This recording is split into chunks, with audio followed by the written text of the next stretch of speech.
બોટાદમાં વધુ એક લાંચુ અધિકારી એસીબીના સકંજામાં આવી ગયો છે। જી હા, ટાઉન પોલીસના ઈએસઆઈ જયેશ જાખણિયા લાંચ લેતા પકડાયા છે।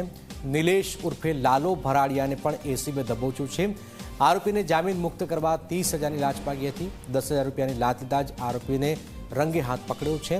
ભાવનગર એસીબીના પીઆઈ અને ટીમ દ્વારા આ કાર્યવાહી હાથ ધરવામાં આવી છે। વધુ લાંચિયાઓ સકંજામાં આવી રહ્યા છે।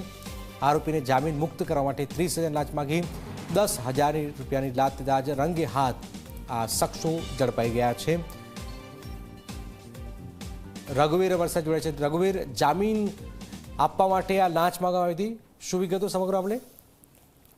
જનક વાત કરવામાં આવે તો જે પ્રમાણે બોટાદમાં એસીબી એક સટકું ગોઠવ્યું હતું ને, જે સટકાની જો વાત કરીએ તો જે બોટાદનું જે ટાઉન પોલીસ સ્ટેશન આવેલું છે તેમાં એએસઆઈ જયંતિભાઈ જાખણિયા તેમજ એક વહીવટદાર છે નિલેશ ઉર્ફે લાલો અને તેમની સાથે છે ઘનશ્યામ ભરાડિયા, તેઓ લાંચની રકમ લેતા ઝડપાયા હતા।